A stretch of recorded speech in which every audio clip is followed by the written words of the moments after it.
Okey. Ini adalah cara-cara nak tukar oil filter Oil filter kereta Merc tukar macam gini. Okey. Mula-mula buka atas tu kan. Okey. Okey, pelan. Mula-mula buka ke atas. Mula-mula buka atas ni tangan ni tu. Sudah buka tu lah. Getah tu. Okey, lepas buka tu, buka bawah ni pula the next step. Oh, dia ada getah dia juga Okey, faham. Okey, tukar getah dia tu. Alright.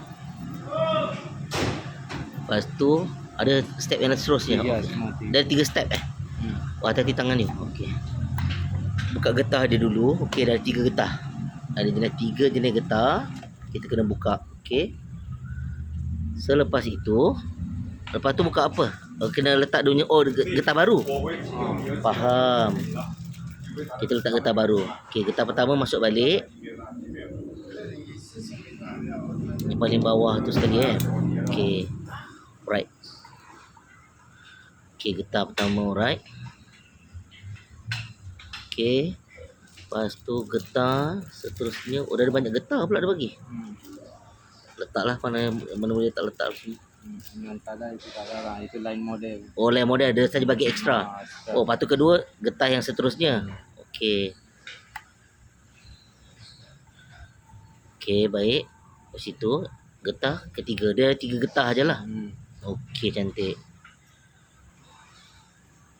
Alright, okey. Lepas tu itu sarungkan sajalah. Ini masukkan sini.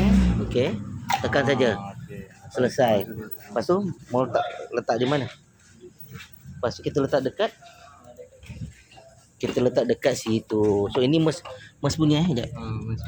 Tekan situ. Oh, kat situ. Okey, faham. Lepas tu pusingkanlah.